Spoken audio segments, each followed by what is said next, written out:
What's going on, everyone? This is Kevin here, coming at you with Motorola Edge 2024 tips and tricks and hidden features. So stay tuned if you want to learn how to get the most out of your device.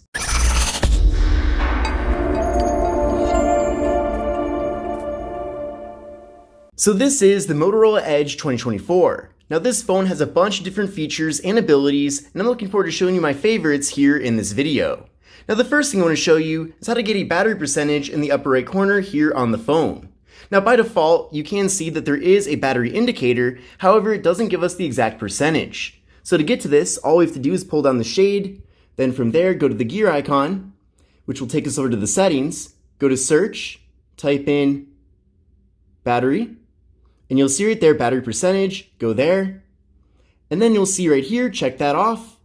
And then now we do indeed have the battery percentage in the upper right corner here on the device, and you can view this from anywhere throughout the operating system, so definitely very convenient. Now heading back over to the settings, there's even more battery options. So just go to search and then type in battery, and then go here, and then you'll see all the various options we have. Now some of these I won't show you because they are self-explanatory, but I'll show you some of my favorites. Now the first one here is battery saver. So this device does have a really great battery with a high capacity at 5,000 milliamp hours. So definitely expect to get very good battery life here out of the phone. But if you do find yourself in a situation where you know that you're not going to be able to access an outlet anytime soon to recharge the device, then you might want to try out battery saver. So by enabling that, it's essentially going to put the phone in a dark theme. It's going to restrict various background activities and delay notifications. So we'll activate that, and then you can see immediately the phone does change here.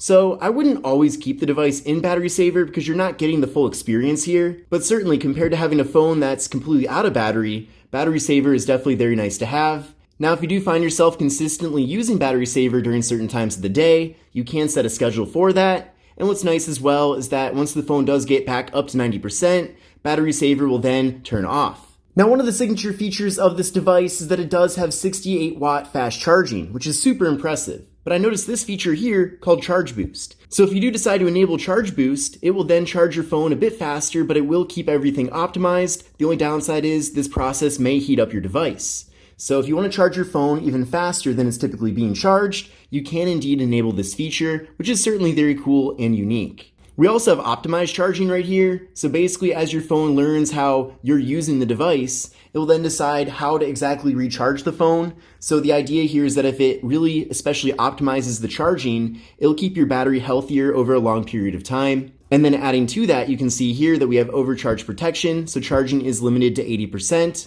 So this is also pretty nice. I do usually keep this enabled. You can see it's already enabled by default, but if you do find it to be a bit annoying that your phone doesn't charge all the way up to 100%, at least initially, then you can turn this feature off. But again, if you want to keep your battery fresh over a longer period of time, I would keep this enabled here. This one's also interesting. It's improved battery while inactive, so the device will use AI to learn your behavior and limit background apps when your phone is inactive. So that might be another one worth trying out as well. Now, one of my favorite things about the Motorola Edge 2024 is how many different ways we can customize the device. Now, of course, with Android, customization is one of the major selling points, but I feel like with this phone, they really take things even a step further. So all you need to do is just hold down on your wallpaper, and immediately you'll see a bunch of different options here. Now, the first one here is to change the theme of the device. So by changing the theme, it will change the wallpaper. It will do other things too, like change fonts in certain situations. So we do have some preloaded themes in here, which I definitely recommend trying out. You can also go over to fonts and then change the font too. So you can pick different fonts here. So it really comes down to what you personally prefer. But I do like how it's so easy here to change the font and the theme here for the device. Also with this specific theme, you can see here that we have squared icons instead of the regular icons. So it does take things pretty far here. And if you want to select a custom photo as a wallpaper, we actually have quite a few options here for further customizing that. First thing is here we can add an animation, so it will zoom in as you're scrolling through, or it can sway or ripple, which is pretty interesting. We can also go over here to stylize, and we can pick certain styles for this as well. So this is really just a very generic image I took here with the phone, but despite all that, it looks pretty cool once all these various presets and different, filters and all that are applied. So we can also go over here to others, and we'll see what's here as well. You can add some blur. So if you want a mostly blurry background here or a blurry wallpaper, you can add that as well. It does seem like you can't do both stylize and blur at the same time, but at least you do have different ways to quickly kind of change the way that your wallpaper looks. We also have an option here to crop it as well, so you can zoom in there. You can also go from here to personalize, and you can even go a step further with changing various system colors. You can also change the fonts right here, icon shapes as well. Just a lot of different things you can change here with the device. So I really appreciate all those various customizations being available here. Now the next thing I want to do is show you how to take a screenshot with the Motorola Edge 2024. And I actually have 3 different methods to show you here on how to take a screenshot with the device. So the first way to take a screenshot with the Motorola Edge 2024 is to simply hold the volume down and power button at the same time for about a second here. So we'll do that right now.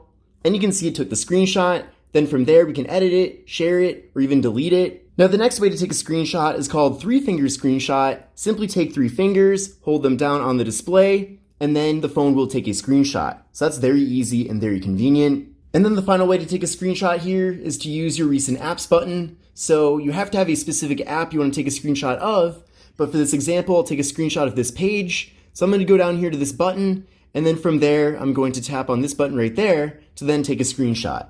But that's how to take a screenshot with the Motorola Edge 2024. Now deeper here in the settings on the device, we have what is called the Gestures settings menu. So basically go down to where it says Gestures, and you're going to see a bunch of really awesome options here. Some of these are already enabled by default, while others are not, and then a few of these I already showed you a little bit ago. But starting off here, we have the ability to change the navigation method. So you can see right here under navigation mode, we have 3-button navigation enabled by default. But if you don't want to do this, you can actually change it to gesture-based navigation. There's also settings right here as well. So you can pick if you want to hold the home button down for assistant. But we're going to switch over to gesture-based navigation, and I'll show you the difference here. So you can see immediately after making that switch, we now have one small line here at the bottom. So swiping up takes us home, swiping partially up takes us to our most recent apps, and then swiping from the side takes you back. So it really comes down to personal preference on which navigation mode's better. So you can see also there are some further customizations here. You can even hide the navigation bar if you want to completely. So it's the same functionality, it's just completely hidden. So it is nice, at least with gesture-based navigation, how much more screen real estate we're picking up here. But again, if you do really prefer to have the buttons instead, that's not necessarily a bad thing, but I do recommend giving both navigation methods a try. Now the next option here is called Sidebar. So multitask by opening your favorite apps in freeform or full screen windows. So you do have to enable Sidebar, but once that's enabled, you'll now see a little sidebar here on the side of the device. So you can swipe over on that, and then it's going to pull out the sidebar here. So you do get a little tutorial, which is kind of helpful, but basically you can move this around. You can put on the left side if you want to. You can put on the right side. You can also adjust how high or low you want it to be. You can even go here to this button down there to access all your various apps on the device. So maybe you're already in one app. This makes it really easy to switch to another app. You can also swipe over here and go to the settings. And then further in the settings, we have the ability to put different applications here in the bar. You can add some, you can remove some, pick whatever you want. You can also pick different clusters as well. So if you want 2 to open up at the same time, you have that ability too. And then going over to tools, you can also pick if you want other various options here to be in this bar. And then finally, you can add in your contacts. But what's also nice about this mode is that let's say you want to quickly pull up the calculator, it's not taking up the whole display here on the device. So basically it's kind of like a pop-up app. But then from there, you can tap on this minus button to kind of shrink it down to the side. You can pull this back up here. You can also change the placement of it as well. You can change the sizing too, so that's really convenient. And then finally, if you want it to take over the whole display, tap on this double arrow right there, and you can see it now takes over, and then you can exit out just like a normal application. Now pulling up the sidebar once again, go into the settings. There's actually settings within the settings. And then going here, you can actually pick how you want your apps to open. So if you want it to open in full screen here instead of freeform, which is that kind of Windows look, you can pick that instead. So you do have that ability at least. So just know that there are further settings in here that you can then access. Now with the Motorola Edge, we have a very large display here at 6.6 inches. It definitely makes the phone fantastic for watching video content or going on apps because it is so large. However, it can be very difficult, if not impossible, to reach all portions of the operating system using just one hand. Now thankfully Motorola has come up with a good solution to this in the gestures menu, and it's called one-handed mode. So it's not enabled by default, and you can see here that the phone actually has to be in the gesture navigation mode for this to work, at least without the shortcut. So we're going to switch this back into gesture-based navigation, and then we'll go back here, and then now go back to one-handed mode, enable that, and then basically if you want to pull the screen down, just swipe down in this bottom bar, and you can see I can now reach all portions of the operating system, including pulling down the notification shade. And then tapping outside of this then brings everything back up. Now you can also switch this to show your notifications instead. So swiping down just pulls down the shade. So that's another option, but I feel like regardless, this is all very helpful. Actually, I'm going to switch back over to pulling down the screen, and then we'll pull down once again. So you can see it's pulling down the whole home screen right here. So that's super helpful. And then another option though, if you don't want to do that, we'll then turn this off. We'll switch back over to 3-button navigation, go back here, go there once again, and then instead you can actually enable the shortcut. And then now, even though you have 3-button navigation, you can tap on this little side button to then pull down the display.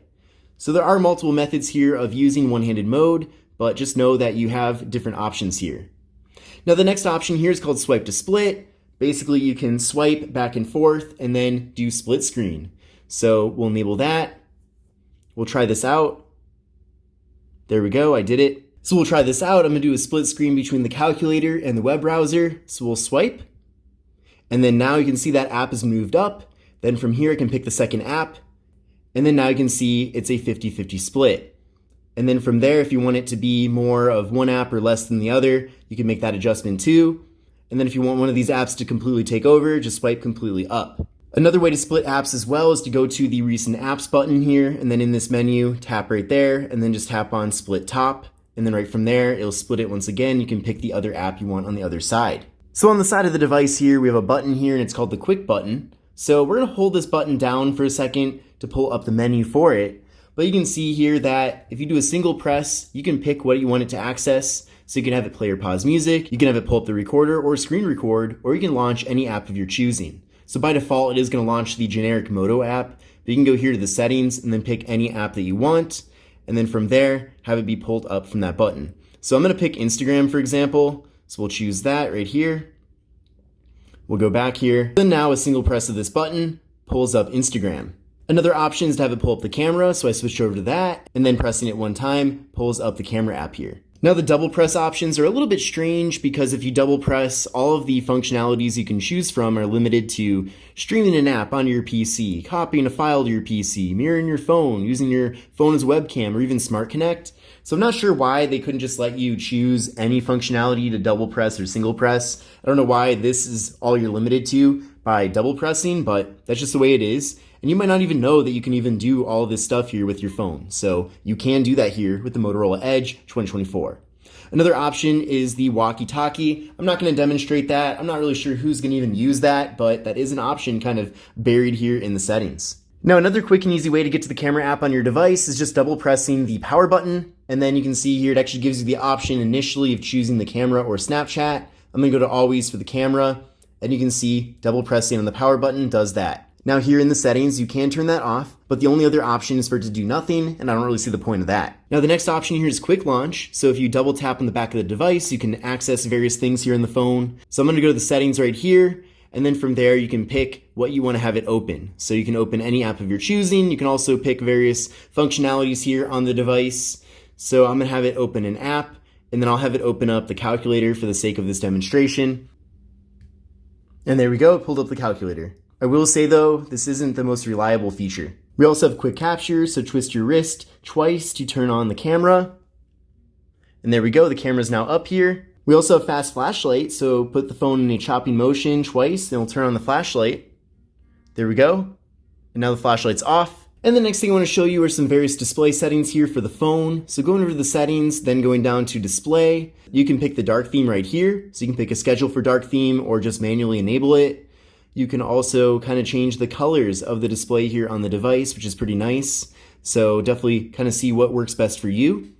Over here, this is an important one, display refresh rate. So right now it's set to auto, which optimizes up to 120 Hertz, but this phone actually has a 144 Hertz display, which is pretty unique. So if you want to pick that, You can get a much faster refresh rate here with the phone. So clearly, as you can see, the Motorola Edge 2024 is capable of quite a bit, and overall this smartphone is packed full of different features. But I hope this video helped you a bit today, showing you what all this phone is capable of doing, and there really are many other things too that I didn't even get a chance on touching on here in this video.